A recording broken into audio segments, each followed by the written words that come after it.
Welcome back to the Cover 3 podcast here on CBS Sports. That's Tom Fornelli. I'm Chip Patterson coming to you live at youtube.com/cover3 and everywhere you get your podcasts on demand. Thanks for hanging out. Smash that subscribe, smash that like, and come and join us in the chat, aka the Cover 3 tailgate. It's good to talk to you. It's good to talk to you, Tom. I need a friend. I'm not laughing at you.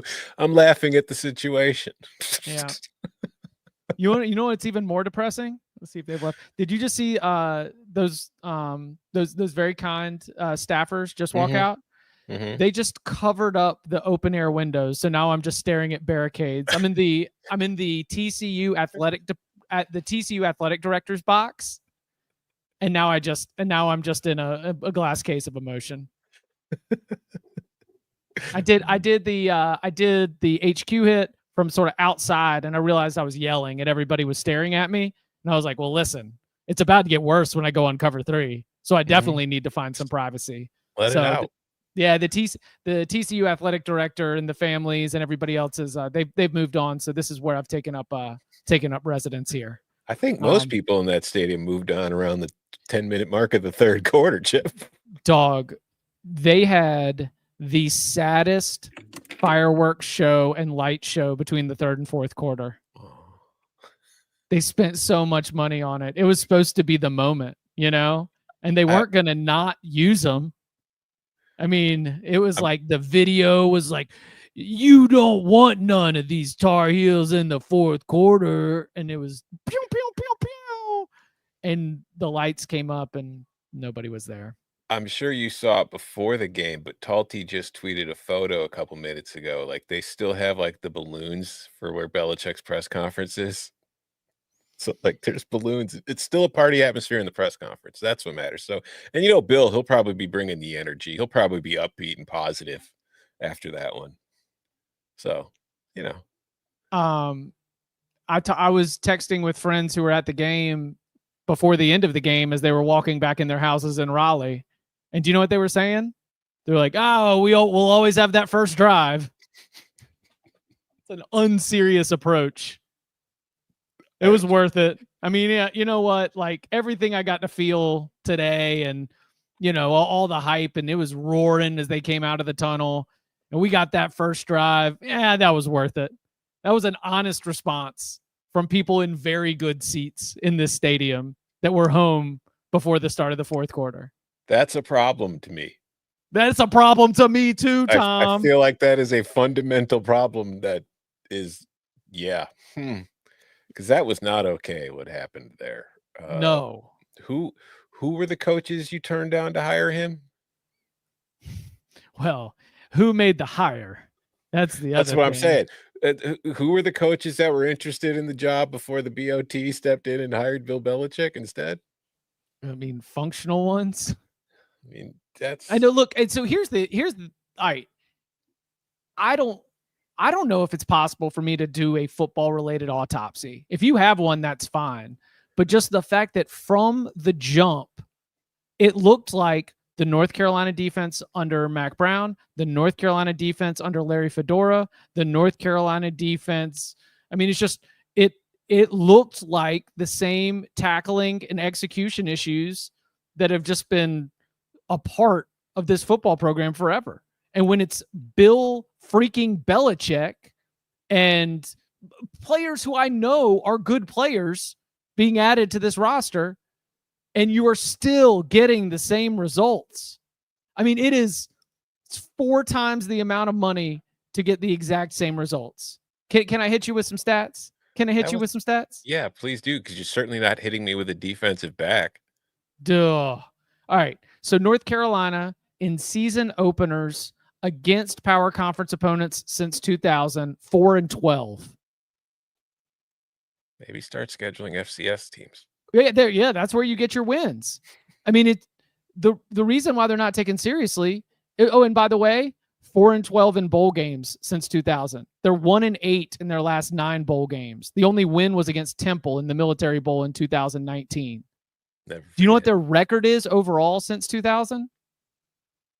500? 157 and 157.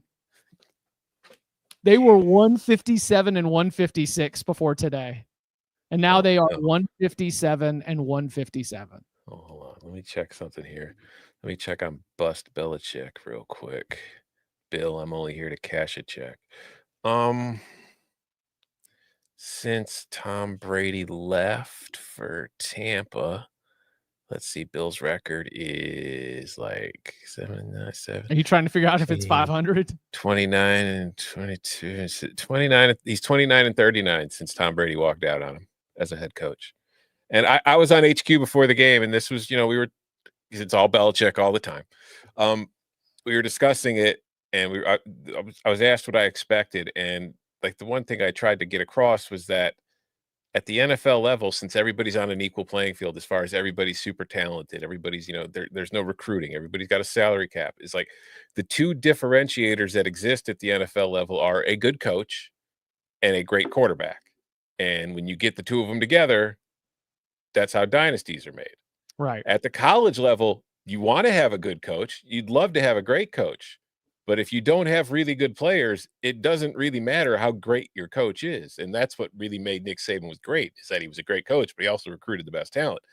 And the slapdashery of this roster just did not provide a ton of optimism for me. Like, I didn't think it was going to be this bad, that what we saw tonight, where the tackling was just atrocious. Dudes looked like even when they were in the right place, they weren't making the tackle. That was the problem. It's like there were times where they were in the wrong place, and then when they were in the right place, they were just messing it up. Offensively, okay, Mike Lombardi and those guys have put together Super Bowl teams.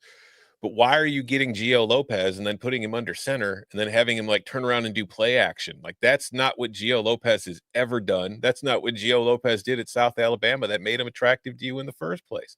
There's just a lot of things that happened football-wise that I don't understand. And I'm going to give them the same benefit of the doubt in that it was a horrible performance. And you never want to take too much from the first game because we've seen it before. But there was nothing in that game that made a whole lot of sense to me. And I think the only silver lining is that maybe you realize Max Johnson is probably your starting quarterback. Some of that might just be situationally because Gio Lopez got hurt. Yeah. Which was one of our concerns about him. We talked about that too, because like he's a dude who is not looking to get to the sidelines when he scrambles. He's looking to take contact. He's a big kid. And it's like it's easier to do that against like Southern Miss than it is TCU.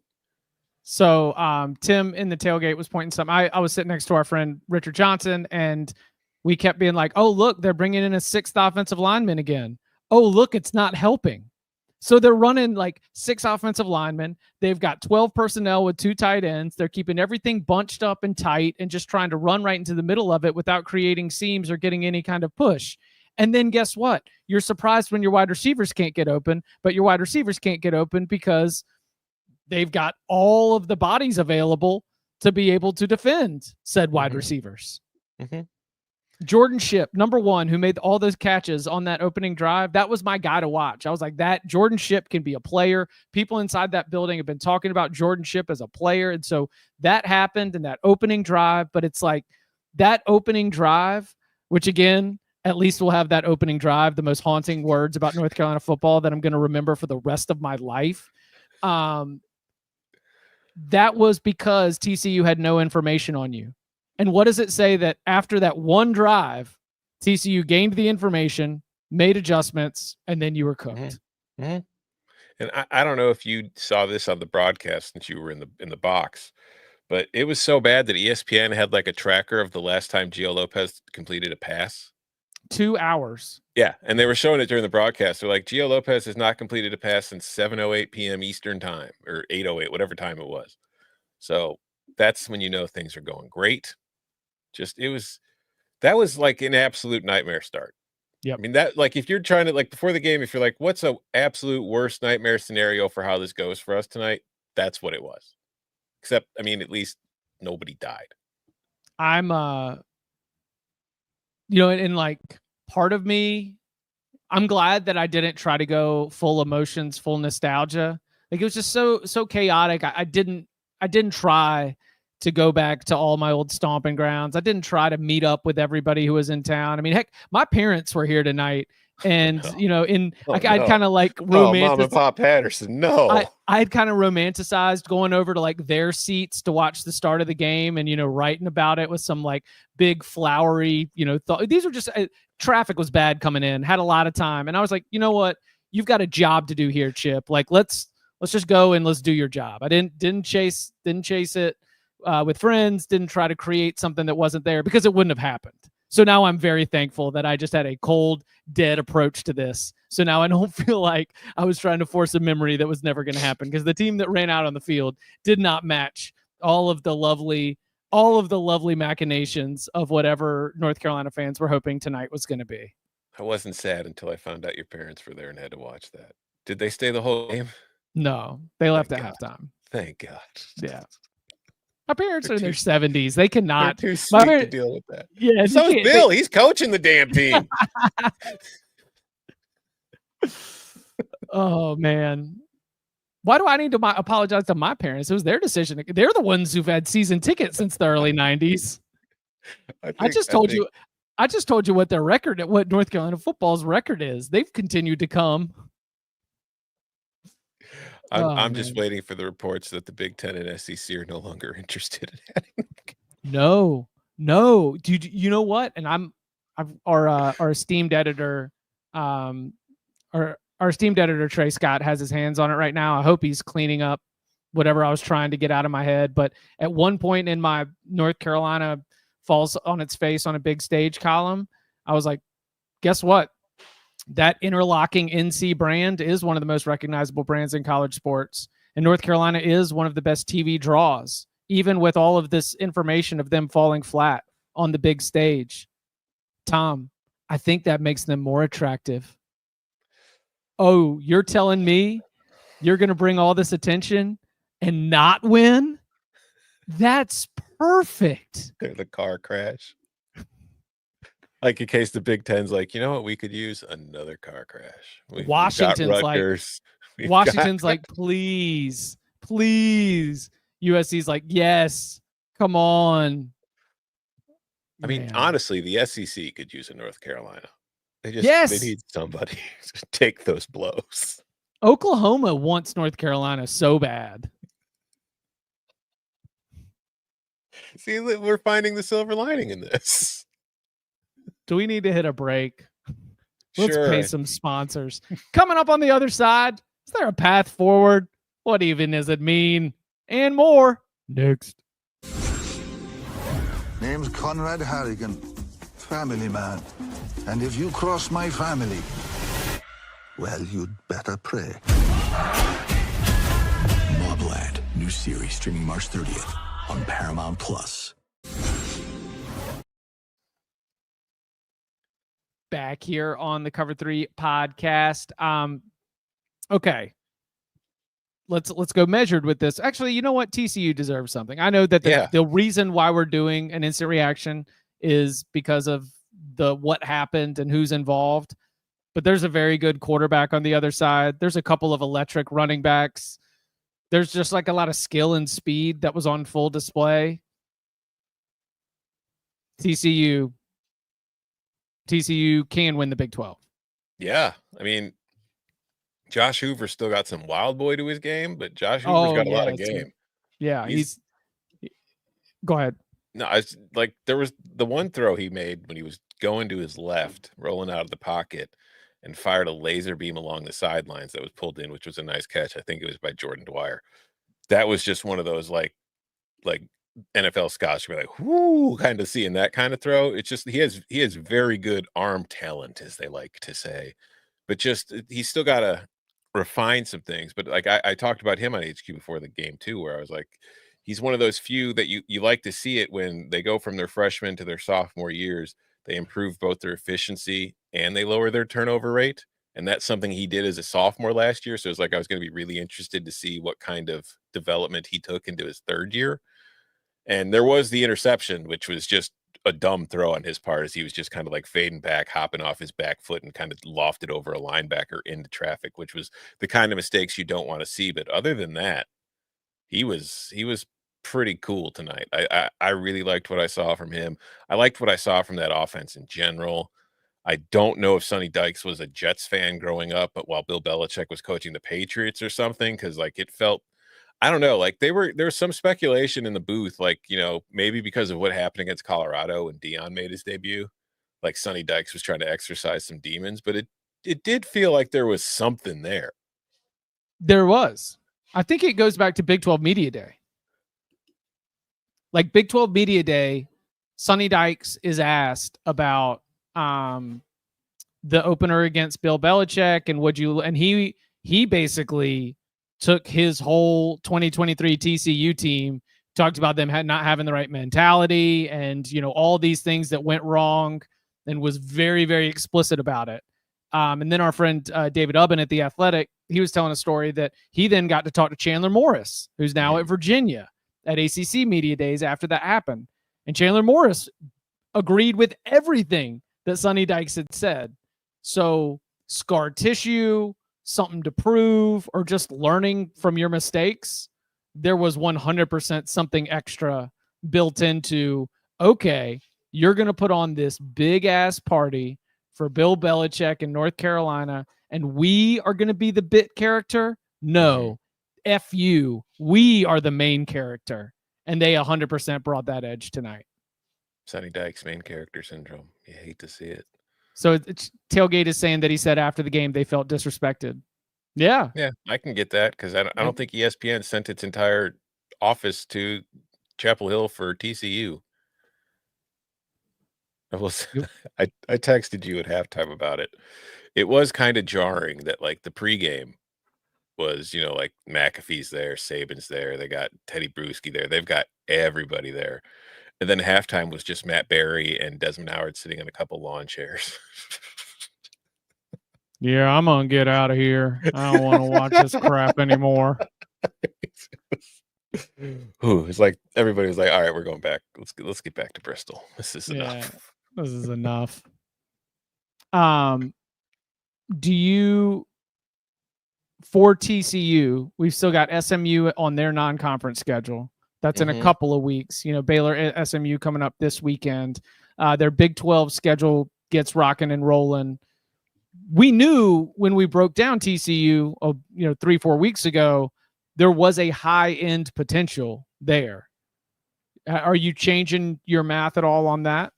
Well, yes and no. Like I think this team can win the conference, but also it doesn't have the simplest path. Like they get Abilene and Christian next, which they'll win. But like SMU non-conference game, but that's tough. But like once they get into conference play, they're on the road for Arizona State. Colorado at home seems, after what we've seen so far, to be pretty reasonable. Kansas State on the road will probably be tough, but I don't know if it's as tough as we thought based on what we've seen from Kansas State through 2 games. Baylor at home. West Virginia on the road could be tough. Iowa State's looked good. BYU on the road is going to be tough. Houston, who knows? Cincinnati, who knows? So it's like they should be. I'll be surprised at this point if they're not in the running into November. That doesn't mean they're going to get there, but I just feel like they'll be in the running at a minimum. And for North Carolina, do you think they make a bowl game? The schedule's still so weak. It's hard to say. Like, again, the tackling was epically horrible tonight. Like, just, I can't remember the last time I saw a Power 4 team look that bad tackling. And that is a huge concern. But your next 2 games are Charlotte and Richmond. So figure crap out. Get it together. Get your feet back under you. You know what? Maybe all the attention going into this game overwhelmed them. You know what I'm saying? Like it's not completely out of line that this team was just completely rattled by everything they had to deal with in the lead up to this game and completely pooped it down their pant legs for it. Then you get UCF on the road. UCF might be terrible. Yeah. Of course, UNC might be terrible. But so you've got the next 3 games before Clemson you have to deal with, where you can at least get your feet underneath you again and maybe figure some stuff out. Maybe figure out what works, what doesn't, who's supposed to be where. Maybe you get a little healthier on the offensive line. I don't know, but there's so many teams on the schedule that I'm not going to write them off on yet, that it's like I still think they can get to a bowl game. I don't think you can ask for much more than that, though. Like their win total was 7.5. Yep. 8 feels very much out of reach. 6 doesn't. Maybe Punt and Pooch will get to come to a game this year. I was worried, Well, I'm calling DCFS if you bring those poor boys to a North Carolina game this year. I mean, I was worried if they win this, they get more night games and, like tickets are more expensive, but, there could be some upside here. Yeah, I mean, maybe I'm sure all the suites that were filled tonight will probably be kind of spacious. No, I'm not, Bernie. I'm just being honest. All right. There's a chance they can get to 6 wins. The next 3 games are all very winnable. And then you've still got Wake. You've still got Virginia. You've still got Stanford. But Cal looks a Cal, lot I'm not tougher. giving you anymore because now you're traveling. You're still traveling all the way across the country for that. And we have readjusted our algorithm. Okay, we are higher on them than we were 2 weeks ago. And it's so funny because Bill Belichick told reporters how much he loved that they had gotten to hit more than he had ever gotten to hit in the NFL and had more live periods than they'd ever gotten in the NFL. I don't buy that for a moment, by the way, because Bill's been coaching in the NFL since the 80s. And in the 80s, practice was not what it is today. Practice, they were beating the hell out of each other every single day. Yeah. Because they didn't care. Everybody was making 20 grand. They didn't care if you died. They just find a replacement. Maybe Bryce Baker does end up playing by the end of the year. True freshman quarterback. I mean, we are in like break glass in case of emergency protocols. So I was excited about their deep running back room. They showed it again for one drive. Yeah, Caleb Hood couldn't run the ball on a drive. Caleb Hood looked like a world beater. It was like Omarion who? Do you think they spent all fall camp on that one on the opening script? Maybe. I don't know. Okay, what's next? I'm sorry, I hadn't prepared for that part. What? Huh? Oh, there's a second drive? I thought we were just going to do one and get the hell out. What's going on? One of the first times I ever hosted 3 hours of radio by myself, I put together a long list of like stuff to fill out, like a solid 14-minute opening segment. And I came out firing, blew through it, looked up at the clock. It had been 4 minutes. Yeah, the first time I hosted a midday show in Chicago, I had that same feel. That's what this felt like. Yeah. They used up all the good stuff right out the gate. We've all blown our debuts. We can all relate to Bill on this one. That's too graphic. I mean, we say dirty words. We don't need to take it there, but that was what I was saying at halftime. I was like, well, it happens to older people sometimes. Sometimes you just fail to meet the moment, Yeah, Oh man, John G in the chat. Bill Belichick versus Frank Reich on the Ocho. Bringing an NFL mindset to college. Finally, somebody did it. Finally. Oh. It's not the loss, Tom. It's the way it all happened. It was. Hey, listen, it's probably not going to get worse. All right. Let's end on a high note. I don't know if there's going to be any. I mean, well, Clemson might be worse. Let's see. I've got it. I think I'll be back for that game. We'll see. But other than that, like, that's the thing. That's why it's hard for me not to say this team can get to a bowl, because other than Clemson, what is on this schedule that makes you feel like they're going to get their skull caved in again? And well, all right, if they quit. Yeah, and yes, that's based on what I saw tonight. That is very much a possibility, because there was not a lot of effort. Like when TCU came out and ran for 70 yards or whatever on the very first snap of the second half, you could just see the life leave a lot of bodies on that North Carolina defense. They were like, well, no point in trying anymore. because we've said that transfer heavy rosters, when they face adversity,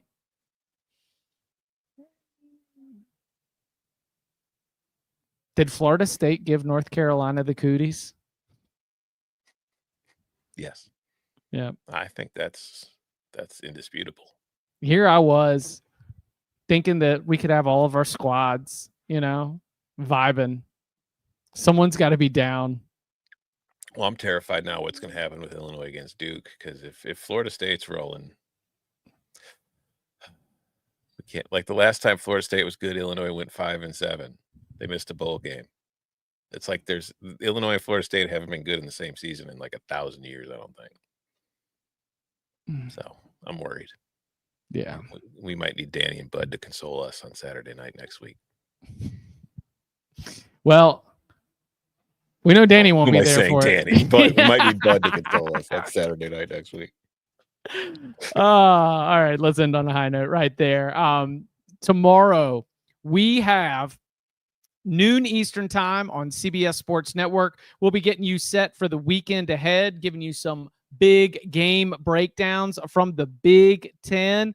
Lots more that we'll be able to do with Big Game Breakdown on Wednesday. Tomorrow's show will include our Michigan-Oklahoma breakdown. So make sure that you watch us. Tune in, CBS Sports Network at noon Eastern time. If you miss it, it will be available on YouTube or wherever you get your podcasts. And again, more of the best games broken down throughout the week on Tuesday and Wednesday. And you can follow him on Twitter at Tom Fornelli. You can follow me at Chip_Patterson. Gentlemen, thank you very much. Danny was definitely in bed before halftime.